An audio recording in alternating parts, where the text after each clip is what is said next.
Coming to you after another great workout and a great training session with a great friend, a brother, and a man that I absolutely love. But we're not going to say who he is because it's confidential information if I personally train somebody, unless they tell me it's okay to talk about him, but he didn't yet because I didn't ask. And you know what that means. It's Wend Wellness Online time! Hey guys, how you doing? Happy Wend Wellness Nerd Out time, you guys, your favorite part of the day. And today, we're going to be talking about, there's JMO making his daily appearance.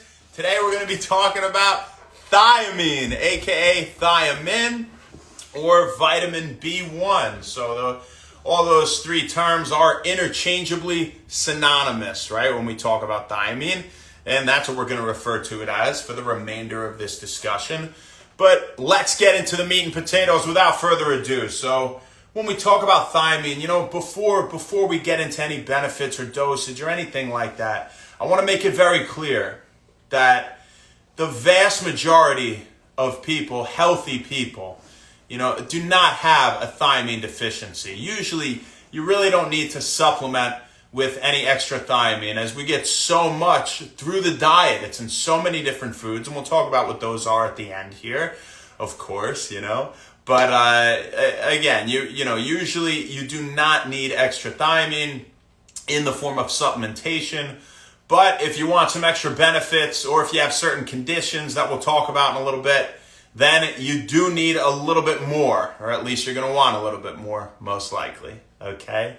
So first, let's talk about one of the major ways that thiamine acts in the body. And I'll give the premise that it increases energy levels. Thiamine has the potential to increase energy levels. And this thiamine, B1 or thiamine, is an essential nutrient. It's an essential vitamin, as are all B vitamins, because our body doesn't produce them, right? So, we have to get it through the diet or, again, supplementation, but we usually get enough just about from the diet.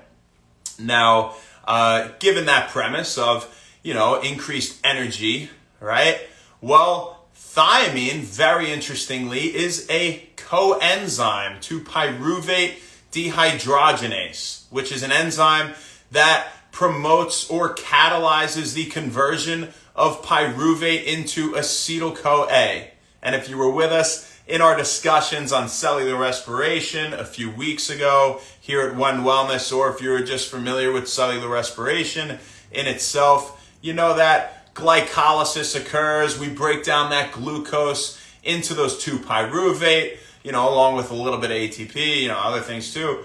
But after we get that pyruvate, we have to convert it again via pyruvate dehydrogenase into acetyl-CoA. So that acetyl-CoA can combine with the keto acid, oxaloacetate, and then go through the citric acid cycle. The first step, fun fact, being the conversion into citrate via the enzyme citrate synthase. After we go through that Krebs cycle, I always do this for our Krebs cycle, aka citric acid cycle, thing, right? Because it's an energy thing, producing energy, this cyclic thing happening in the Krebs cycle, right? Then goes to the electron transport chain, the byproducts that is, and then we get bulk amounts of ATP when all is said and done, right? Among a few other things. So again, involved in energy production is pyruvate dehydrogenase in that sense. And so if we have an essential coenzyme for pyruvate dehydrogenase, being thiamine, well, it's no surprise that it plays a role in energy production, right? So it makes a lot of sense for you guys, right? And on top of increased energy levels, we have a lot more benefits with thiamine, and those include increased motivation, improved memory, improved focus. Thiamine's even been shown to help alleviate chronic pain, anxiety, and depression. So, all great things that we get with thiamine, right? And even if we didn't know all those benefits of thiamine, we know it's important to get your B vitamins, so just get them regardless, right? And again, you get it, through the diet first and foremost, as you do everything just about we talk about here at Wend Wellness, right? You always diet first, supplementation second, okay? So having said that, there are certain demographics, however, that are generally deficient in thiamine, at least much of the time. And a few of those are people with high blood glucose levels and alcoholics. So, it's very important if you are, part of these patient demographics that you do supplement with thiamine. All right. And when we talk about the dosage for these types of people, well, you're looking at 100 to 300 milligrams per day of thiamine. Now, that's the most you're going to have to take for any demographic, and you don't have to, again, you just might want to because you're probably deficient in thiamine if you're an alcoholic or have high blood glucose levels.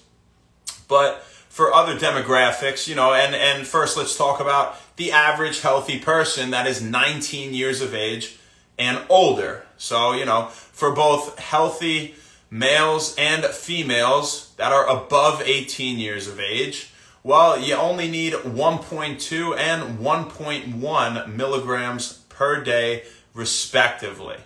And, that of course, therefore, is our RDA, or recommended dietary allowance for thiamine. Again, 1.2 milligrams in healthy males above 18 years of age, and 1.1 milligrams per day in healthy females above 18 years of age. All right. So what about the other benefits, right? What about that increased motivation, that focus, that improved memory, right? The aid in relieving chronic pain and depression and anxiety. Well, if you want those benefits, you're going to have to take a little bit extra generally, and that's about 50 to 100 milligrams of thiamine per day. So not quite as much as the alcoholics out there or people with high blood glucose levels. And by the way, the reason it's good for people with high blood glucose levels is because thiamine improves insulin sensitivity. So again, thiamine improves insulin sensitivity. Just one more of its many benefits, and that is why it's good for people with high blood glucose. All right. So what are some food sources that we can get thiamine from? Because you're telling us that if we eat like anything, we're going to get thiamine. We don't got to worry about it, right? Well, not just anything, but it's a lot of things, people. The list is long, and generally healthier foods, of course, right? That we always talk about are full of B vitamins. And when we talk about thiamine, well, number one on the list, just about top the table, we have lean pork chops. Lean pork chops, one serving, that is, of lean pork chops, provide 1.1 milligrams of thiamine. And that's that full RDA for, again, healthy females above 18 years of age. And that's just about there for healthy males above 18 years of age, right? You're off by 0.1 milligrams. Yeah, but who's counting? So you can see, lean pork chops, top the table. Aside from that, you've got salmon, trout, tuna, catfish, navy beans, black-eyed peas, green peas, lentils, macadamia nuts, mussels, pistachios, acorn squash, asparagus. And that's, those are just to name a few. I mean, there are so many sources, again, of thiamine, but that's a bunch of them, people. So if you want to get some, go eat some of that good stuff. What do you say? Who do we got here? Who tuned in today? Sammy! What's up, my brother? How you doing, baby? Miss you, man, and I love you. Enjoy Ragbriar, right? Ride extra fast for me, all right? I doubt you'll do that, but do it. Nikki, what's up, girl? How you doing? Thanks for tuning in. Good to see you on here. Gino, my man, coming at the bell. What's up, buddy? How you doing, brother? Good to see you on here. And I hope you guys got something out of this. So thank you very much great quick discussion on thiamine. Tomorrow we'll talk about riboflavin B2. And we're going to be talking about B vitamins this entire week. All right? Yeah, my brother. What's up, baby? We'll be talking about them this entire week. So if you want to hear about some good stuff, and that's B vitamins, you stick with us for the remainder of this week, you guys. All right? Have a fantastic rest of your night. Happy Wend Wellness, and we'll see you tomorrow, baby. Thank you.